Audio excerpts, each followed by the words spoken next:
Hello, welcome to the Comic Book Commentary. I'm Bo Leidig, and after last week's video reviewing Wildcats #1 and seeing the advertisement for Cyberforce, I decided it was time to talk about Cyberforce in this week's video. So let's zoom in and take a closer look. First published in October of 1992, I should point out that there are more than one Cyberforce #1. Cyberforce started out originally as a mini-series and then later became an ongoing series. This, of course, is the mini-series that predates the ongoing series, and we get a shot of the entire team here on the cover. We have Ripclaw, Psyblade, Heatwave, Striker, and in the back we have Impact. Now this is a pretty cool cover, but I would like to question as to where on earth Ripclaw and Striker's feet are. You may notice that there should be a foot right here, and there's not.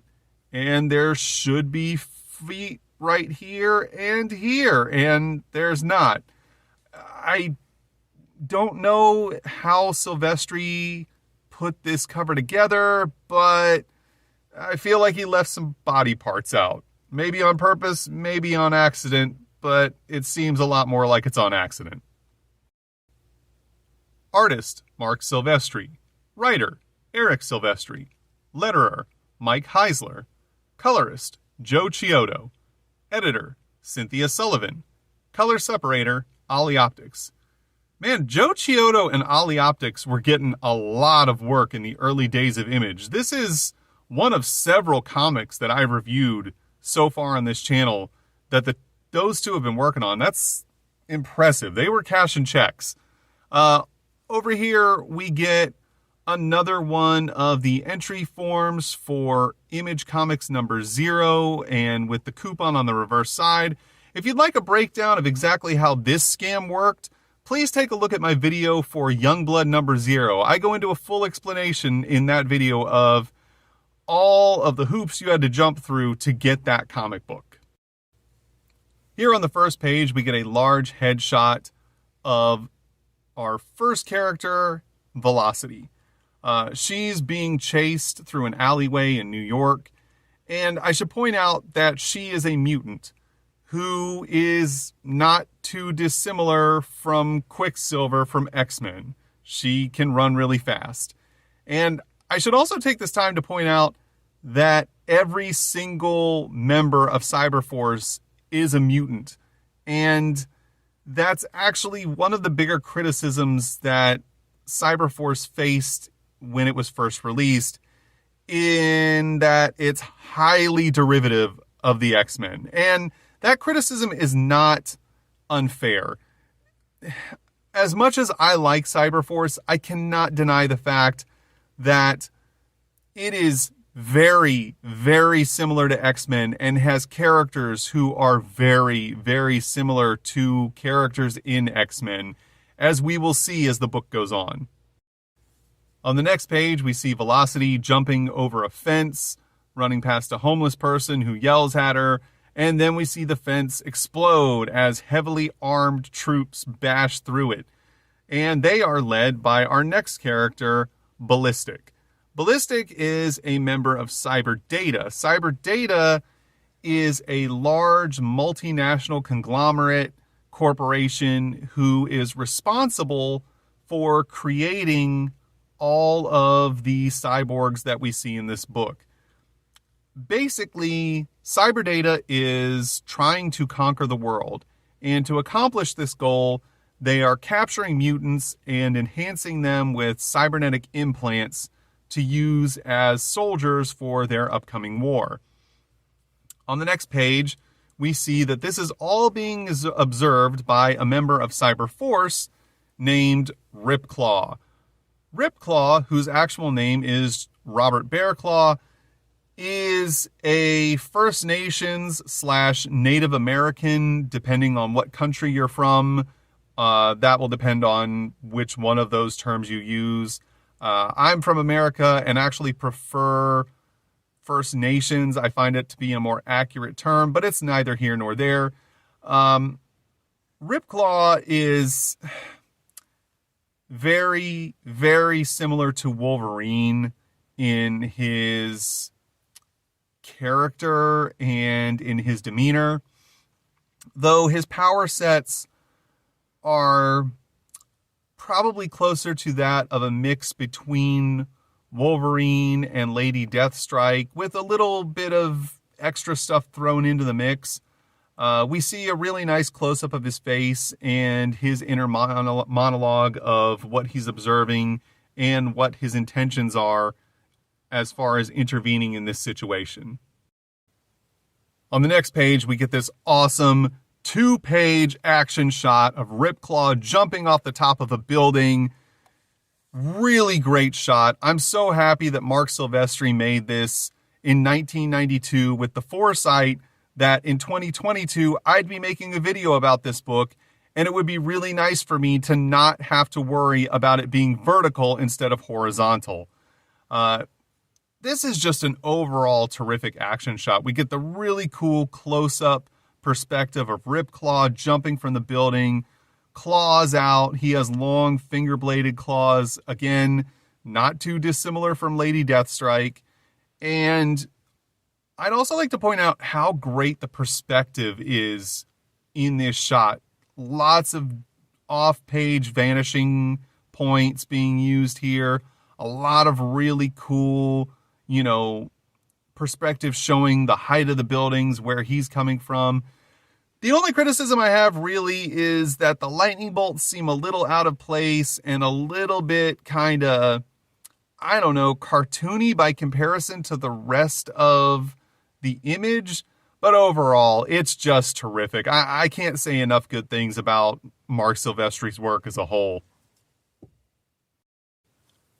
On the next page, we are teleported to the Cyberforce base, where we're introduced to 3 more characters on the team. Here we have Chip.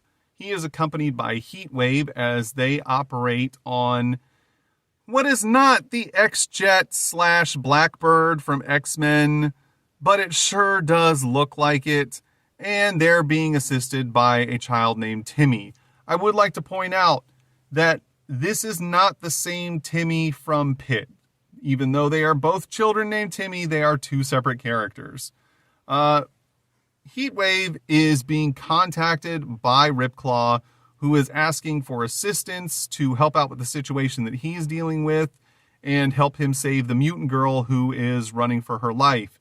Heatwave says that he'll be on his way, and I would like to point out that the people in pursuit of Velocity are referred to by the acronym COPS, which stands in this case for Cybernetic Operatives for Protection and Security, which means, unfortunately, that they are not fighting crime in a future time, but, we'll have to just deal with that. On the next page, we see Bluestone right here, who is a mutant that is running for mayor of New York.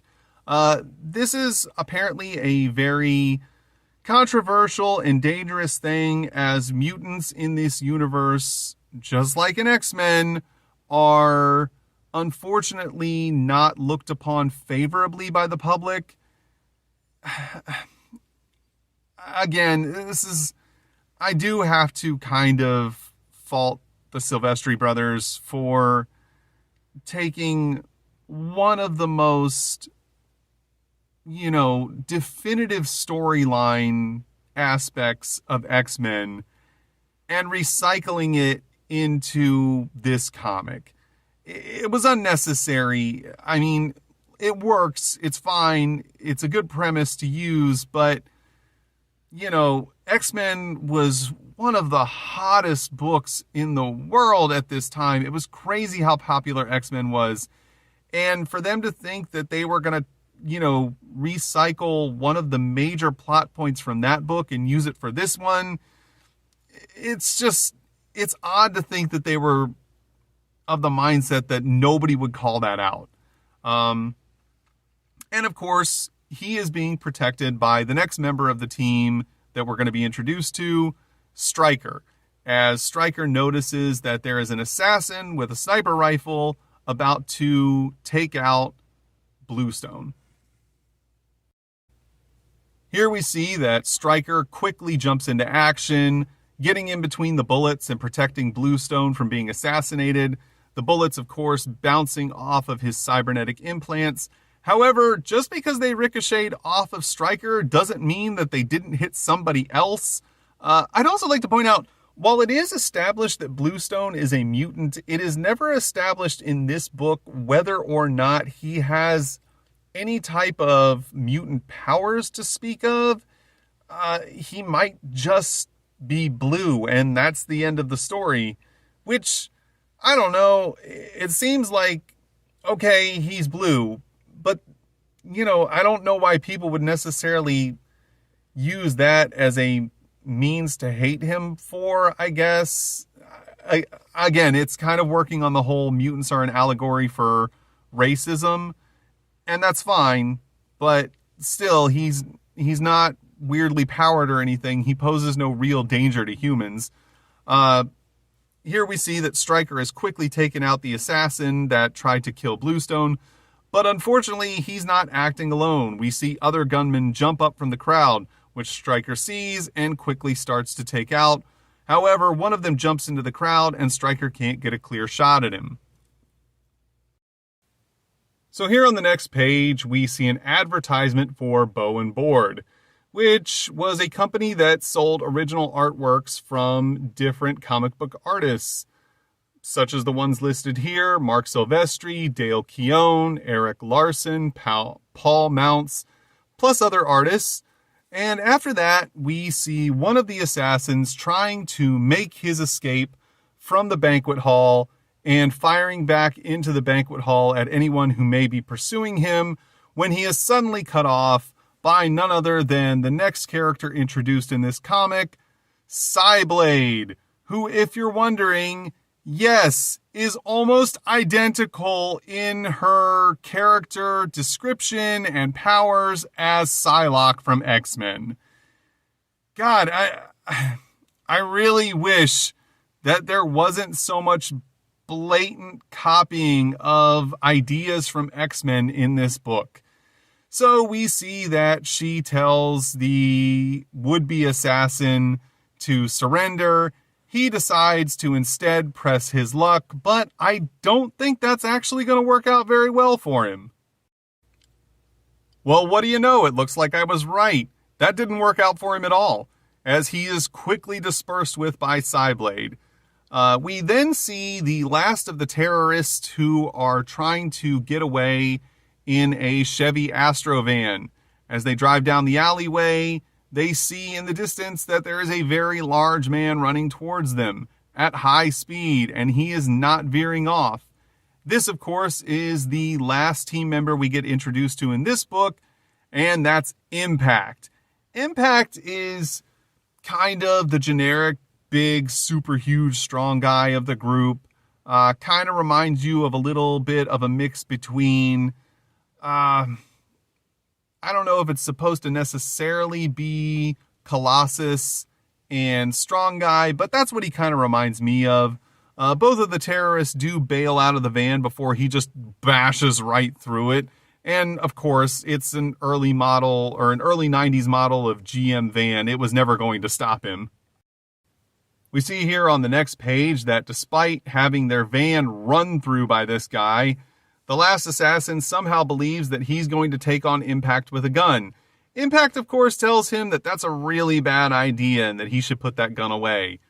We then see that Velocity is finally done running. She can't go anymore. She's exhausted, but she's pretty sure that she's lost her pursuers. Unfortunately, she's wrong.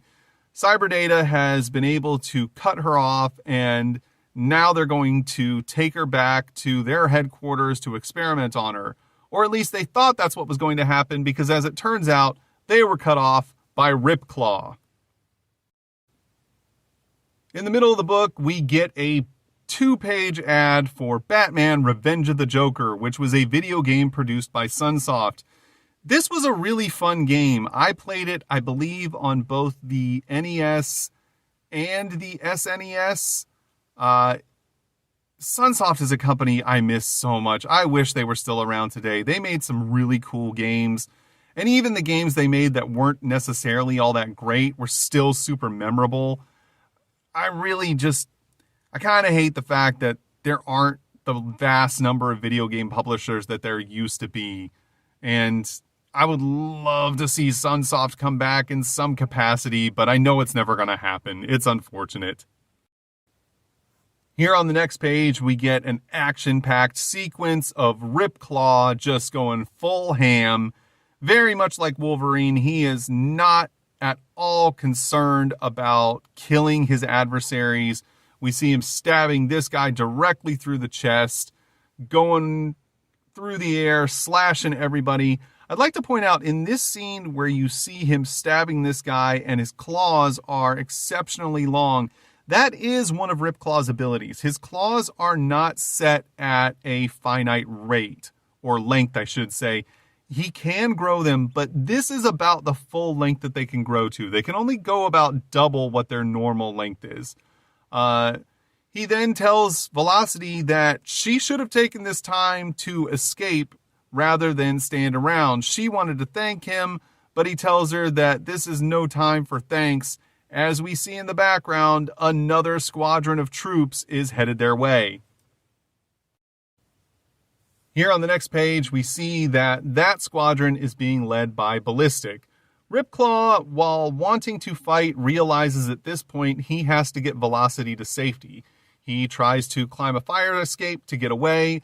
Unfortunately for him, Ballistic easily blasts the fire escape out of his hands because she is an expert mutant marksman, which is very similar to Maverick from X-Men. Once again, the similarities are undeniable.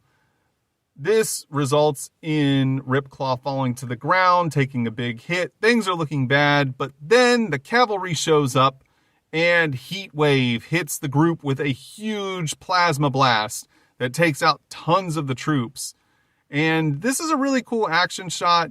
This is our first really good look at Heatwave and his abilities, which he actually seems to be one of the more unique characters in the group. I can't say that there's any X-Men character that I can draw a direct comparison to with him, but if there is one, please leave it in the comments. I'm sure it wouldn't surprise me if there was. At this point, Ballistic realizes that they are outmatched with two members of the Cyberforce team now in play, and decides that it is better off that they retreat rather than be wiped out. She tells Velocity that this isn't the last that she's seen of her, and that she'll be coming after her in the future. After that, we are teleported to a building in another part of New York, where we see a conversation that is happening between this man and this woman who claims to be the mother of the miscreant children of New York. This is where the book gets a little bit cryptic in the story that it's telling, though it doesn't get too hard to follow. So on the next page, these characters get some introduction. The man's name is Saburo Kamada, and he seems to be playing to two different sides, as he is playing one to this woman who is still unnamed in the book, and this shadowy figure whose name is Zadrock. This is all we see of these characters in this book, but they do play a larger role going forward. On the next page, we see a dream sequence that Velocity is having, where she is having a nightmare and a remembrance of her abuse suffered as a child by the hands of her father. Her mother does not try to protect her in this situation. The only protection that she gets, or that she is offered, is from her sister. Here we see Cassie trying to protect Velocity. We also find out on this page that while Velocity and Cassie are sisters, they do not have the same father. Despite Cassie's best efforts, as she's only a child, there's nothing she can really do to stop what's happening. And then we see Velocity's father drag her into the basement to dole out some abusive punishment. Then we see on the next page Velocity wake up from the nightmare. She's very upset. Doesn't seem to be too worried about where she's at. I think she knew where she was taken to, or at least, is aware that she was taken to a safe house. She then wanders down the hallway where she meets Chip and Timmy, who are very kind to her and tell her that she is free to leave if she wishes, and she's also just as free to join them for a sandwich. Velocity overhears the news report that we see down here. This is another callback to Spawn. And once again, I'd like to point out that Marc Silvestri, just like Jim Lee, was smart enough not to include the CNN corporate logo in his comic. I don't know why Todd thought it would be okay, but he's, again, so far, the only one of these early image creators that thought it would be okay to use a trademarked corporate logo in his comic book. And Velocity decides, after hearing the news report about a firebombing at City Hall that was carried out by mutants who were very upset about the assassination attempt on Bluestone, that she doesn't really want to listen to this and would rather join Timmy and Chip for a sandwich. Here in the next room, we see that they're inside of Chip's lab. Velocity is very impressed by the level of technology that she sees and claims it to be their own personal Disney World. Chip very quickly points out that it's better than Disney World as his animatronics are all interactive. Timmy then introduces Velocity to his friend Cece, who is a small animatronic cat. And Velocity comments to Chip that Timmy is lucky to have an older brother who's as nice and as caring as he is. And this is when Velocity, as well as us, the readers, find out that Timmy is in fact not his brother, but an artificially intelligent android that Chip built, and that Timmy is an acronym for Totally Independent Mobile Machine Intelligence Experiment. This conversation, though, is very quickly interrupted by an alarm as Chip notices that their perimeter defenses have been breached, and Velocity realizes that these are the shock troops that were after her before from Cyberdata. There's an explosion, the lab is in ruins, Velocity is crawling out from underneath the ruins, trying to find Chip and Timmy, and then she is greeted by her worst fears. On the last page of the story, we see that the Cyberdata team has located Velocity and is standing triumphantly ready to capture her and take her back to their hideout and probably run experiments on her and enhance her with cybernetics the way that all of they and Cyberforce have been. We see Ballistic here in the center of the shot, and she's the only one of these characters who is named in this book. However, the rest of the characters are as follows. We have Megawatt right here, who has electrical-based powers, as his name would suggest. We have Killjoy, who has one of the cooler villain names ever, and her powers change as time goes on. In this, she's very fast, she uses guns. Then we have Psychotron, who is able to shoot beams out of his hands, and in the back, we have my favorite character of the bunch, Buzzcut, because A, that's an awesome name, and B, he's just cool. He's huge.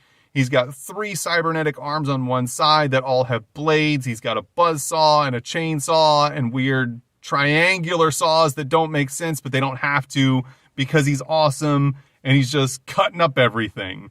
On the next page, we have a letter from Marc Silvestri. This letter is really just him thanking everyone for buying the book, whether you liked it or not, and, really just showing appreciation to the fans of his work who followed him and, explaining that he wants this to be a section for fans to get their letters published, but also their artwork. He explains that there's going to be a contest every month in which if they choose your fan-submitted artwork to be featured, you will get a prize of some kind. It's not specified what the prize will be in this issue, and He also announces that there's a contest to come up with a name for the reader letter section. And if you win that contest, you will get a custom one-off artwork of any one of these Cyberforce characters of your choice, which would have been a super cool contest to win, of just getting a one-off piece of Marc Silvestri art of whatever character you chose from the book. That would have been really neat. On the very bottom here, we get an advertisement for Rock the Vote. For anyone who doesn't remember or wasn't around at the time, Rock the Vote was an ad campaign that was trying to encourage young people to vote in the upcoming 1992 election that Bill Clinton would ultimately win for his first term as president. On the final page of this issue, we see once again the ad for Wizard magazine, issue number 14. And on the reverse inside cover, we once again see an ad for the 1-900 number comic book hotlines. I really got to wonder how much money they were making off of those hotlines, given how much money they were putting into advertising. I don't know, maybe a lot of people were willing to spend money to find out basic information, but it seems unlikely. That's just me. And that's a look at Cyberforce number 1 from the Cyberforce miniseries. I'd like to point out that despite this book being, very derivative of X-Men, I still really like Cyberforce a lot. It's a fun book. I like the artwork in it. I like the look of the characters. Each one of the characters has their own unique look and feel, their own unique color scheme to their outfits. It's despite having a really serious tone to the book, it still has a very strong 90s comic book feel, and it also has bright, colorful, easily distinguishable characters that are, quickly defined in their roles on the team. That's one of the things I really applaud Eric Silvestri in the way that he wrote this book, where you are given enough information to establish what the plot of the story is, who the heroes are, who the villains are, what's going on. It's not as much of a, just question upon question type of story the way we saw in Wildcats number 1. I'd also like to point out, too, that Marc Silvestri was probably the first of all of the early Image creators to really struggle with deadlines in terms of when his books were being released. As I stated at the beginning of the video, this book was released in October of 1992 as issue number 1 of the miniseries. Issue number 2 was not released until March of 1993. That's a big gap between issues, especially when you're talking about a book that is not established at all. I mean, this is a brand new title, and you were asking readers to wait months between issues. And then issues number 3 and 4 came out in May and July, respectively. So it was still a 2-month gap between each subsequent issue until the end of the miniseries. And, getting people to follow a new title is hard enough in and of itself, but to try and also expect people to, figure out that it's going to take months for them to see the next issue and then suddenly happen upon it again and think to themselves, oh yeah, I remember reading that several months ago and it was cool. Here's the next issue.